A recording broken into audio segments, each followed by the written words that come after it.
ప్రతి ఒక్క రిపెంటెన్స్ తర్వాత నేను బ్రేక్ త్రూ చూశానని. I'm not telling I'm a good person, నేను మంచి పర్సన్ అని చెప్పట్లే. నాకు హెడ్ స్ట్రాంగ్, నాకు ఈగో, నాకు ప్రైడ్, నాకు రకరకాల ఇష్యూస్ ఉంటాయి. మనుషులు అన్నాక ఉంటాయి, రక్త మాంసంలో ఉన్నంత వరకు ఉంటాయి. కానీ దేవుడు మాట్లాడిన కొలది పశ్చాత్తాపడుతుంటే ఒక్కొక్క పశ్చాత్తాపానికి ఒక్కొక్క బ్రేక్ త్రూ చూశాను. ఒక్కొక్క పశ్చాత్తాపకానికి ఒక్కొక్క రీస్టోరేషన్ చూశాను.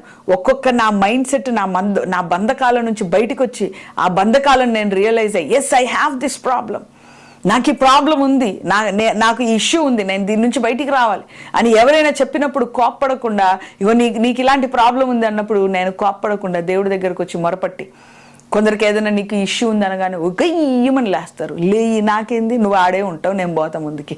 అర్థమవుతుందా? నీకు ప్రైడ్ ఇష్యూ ఉందంటే గయ్యమని లేస్తారు. సో నీకు ఈ ఇష్యూ ఉంది అంటే కస్సుమని కసురుకుంటాడు.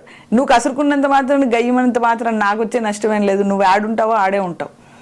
కానీ నాకు ప్రైడ్ ఉందని ఎవరైనా చెప్తే నన్ను నేను దేవుడి సన్నిధిలో మోకరించి, అయ్యా ఈ పొగరు తీసే నాయన, ఈ గర్వం తీసే ప్రభా, ఈ ఈగో తీసే ప్రభా అని నేను ఎప్పుడైతే దేవుడి సన్నిధిలో మొరపెడతానో అప్పుడు దేవుడు నన్ను ప్రక్షాళన చేసి దేవుడు నా జీవితాన్ని స్థిరపరుస్తాడు. అప్పుడు నా జీవితంలో రీస్టోరేషన్, ఒక ఎస్టాబ్లిష్మెంట్ అనేది నా జీవితంలో జరుగుతుంది. ఆమేన్, హల్లెలూయా.